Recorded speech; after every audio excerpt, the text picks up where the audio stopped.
the Leaf is already the best-selling all-electric car in the world, with 5,400 models purchased in Canada and more than 283,000 globally. But Nissan knows that except for maybe small crossovers, no segment is evolving faster than electrics. Set to go on sale early in 2018, it was more than time to bring on the second-generation Leaf. Propulsion is buying new electric motor producing 147 horsepower, up 40%, and a meaty 236 pounds-per-foot of torque, up 26%, driving the front wheels through a 1-speed direct-drive power takeoff. The new 40 kWh lithium-ion battery pack is the same size as the first generation, but is 67% more power-dense, resulting in a range of up to 241 kilometers. Charging time is 16 hours with a 110-volt outlet, 8 hours with 240-volt setup, with the bonus of an 80% charge in 40 minutes using a quick charge system. This is a full 5-seat hatchback with cargo volume of 668 liters, 23.6 cubic feet. Canadian specifications are still being worked out and will be in place when the 2018 Leaf goes on sale next spring. But here's what we do know.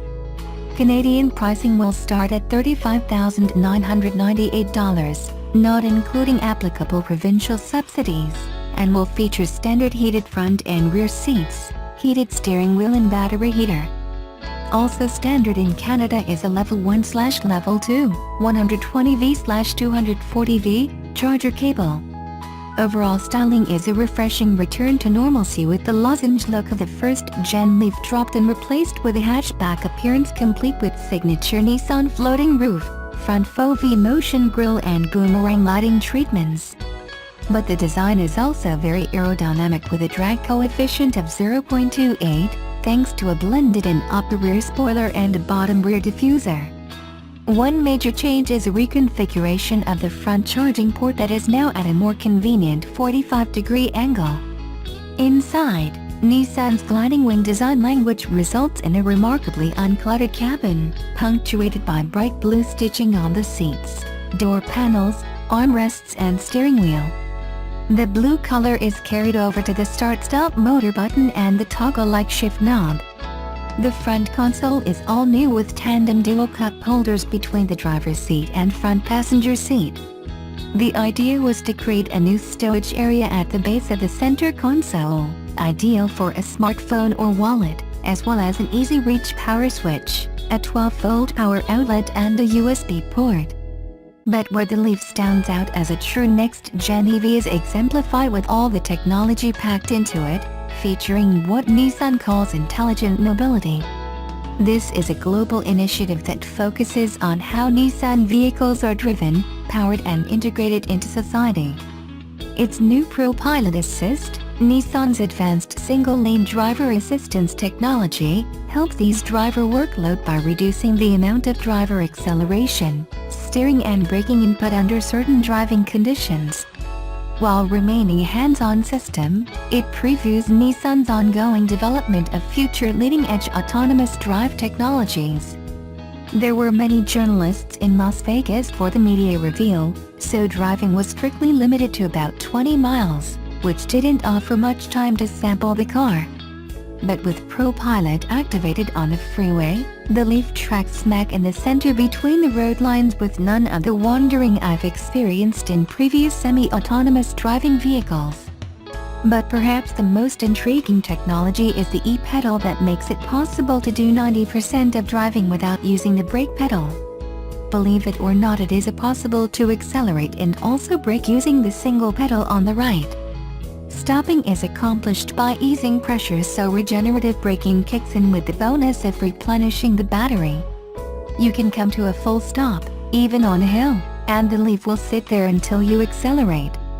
However, when it comes to emergency stopping, the normal brake pedal must be used. In addition to all that, the Leaf is equipped with intelligent lane intervention, lane departure warning, automatic emergency braking, blind spot warning, rear cross traffic alert and intelligent around view monitor including moving object detection. I had 3 other men with me on my drive and the Leaf was really quick in downtown Las Vegas. but more so on the freeway where it was virtually road noise-free. I was told torsion bar stiffness was increased by 10% while the urethane bump stop for the rear suspension has been replaced by a rubber stop to reduce shocks and bumpiness when driving on uneven roads. Time made it impossible to give readers true driving impressions, but Nissan is promising a full ride and drive event as soon as December, which suits me because I want to know how far it will go with the heater and defrost going in a Canadian winter. Stay tuned. Nissan's pure EV Leaf has been largely dominating the electric car market for 7 years. So a refresh has been a long time coming. This week the company finally unveiled a vehicle with a higher range, an optional semi-autonomous feature and one-pedal driving. None of this is necessarily groundbreaking, but while I was behind the wheel of a pre-production model in Las Vegas, it's apparent the automobile is ready to take on the latest crop of electric cars. The four-door hatchback has all the usual traits of an electric vehicle: super quiet ride, instant on torque and no need to stop by the local gas station. But the big news is the Leaf's 150-mile range. It's a 43-mile improvement over the previous model, but far below the Chevy Bolt, 238 miles, and Model 3, 220 miles. But what it lacks in distance it makes up with in value. It's about $5,000 cheaper than both of those cars, coming in at about $30,000 for the base model. If you're looking to take advantage of the ProPilot semi-autonomous feature, be prepared to drop some cash. For the mid-range Leaf SV, which starts at $32,490, which adds Android Auto and CarPlay to the infotainment system, it's part of a $2,200 tech package. On the high-end $36,200 SL, it's a $600 option. Of course, all of these prices are before the $7,500 federal tax credit. Fortunately, if you're constantly stuck in traffic, and sadly that's pretty much the norm now, the ProPilot feature is worth it if you're splurging for the SV or SL. That being said, the SL is easier to justify. Like nearly all these sort of self-driving driving systems, it's lane assist coupled with adaptive cruise control. Using a front-facing camera radar, the car keeps track of lane markers and the vehicle ahead of it. During my test drive, it did a splendid job staying in its lane and tracking the car ahead of it. One thing I did notice is that when you adjust the distance between yourself and the automobile in front of you, it's slow to back off or speed up. It's a smooth transition that some people might appreciate that more aggressive drivers may find annoying. The actual lane tracking did a fine job handling gentle curves.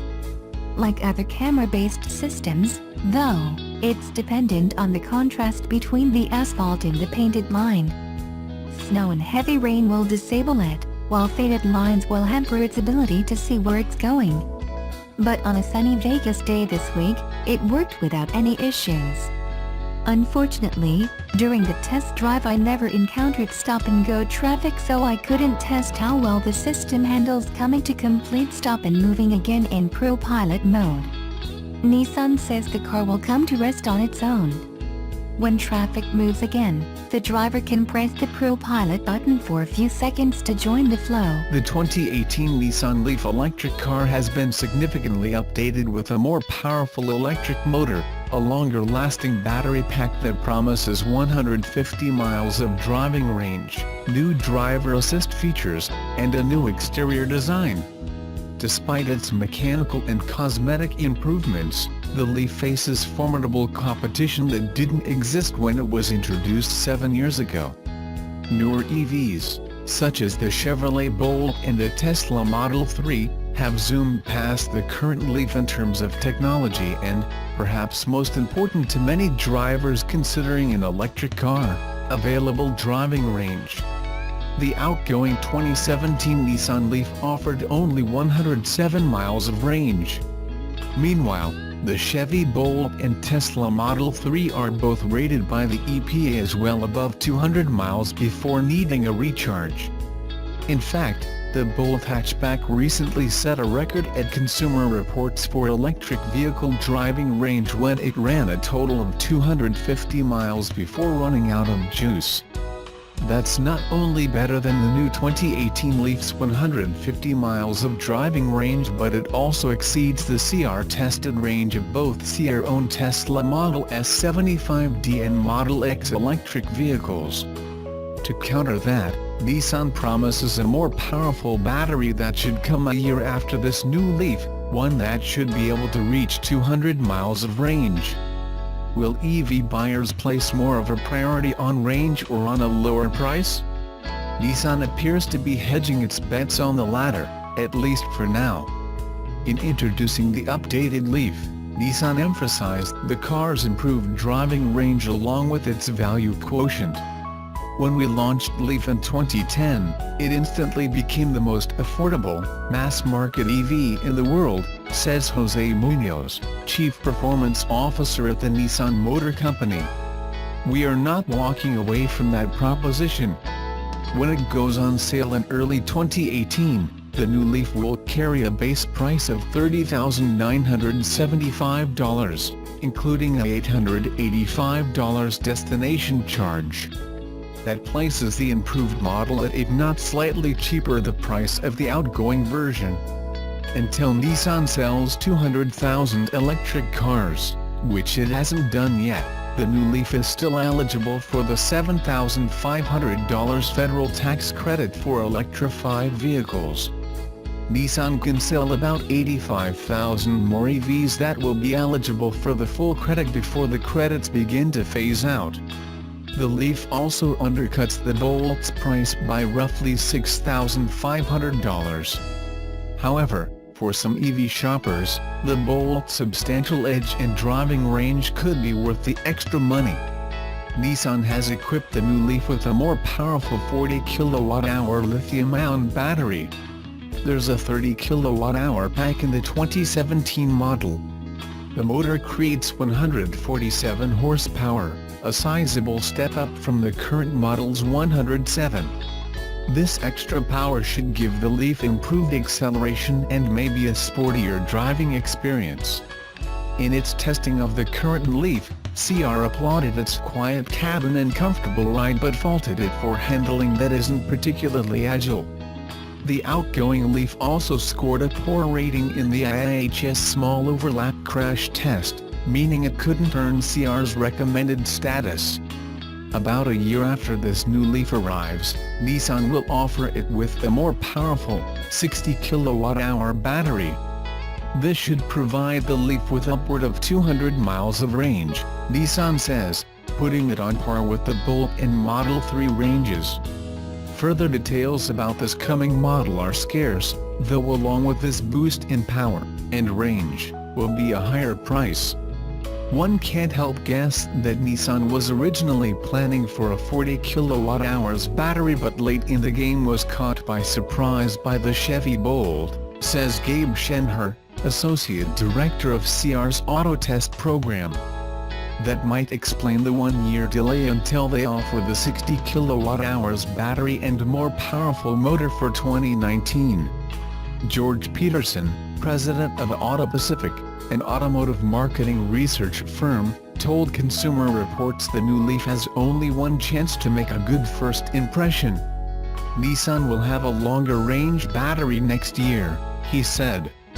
But during the launch period of the second-generation Leaf, it won't be available, and those months are when its image and reputation are established. Peterson added that his firm's research had found the EV range sweet spot is 225 miles, which is well above the 2018 Leaf's capability.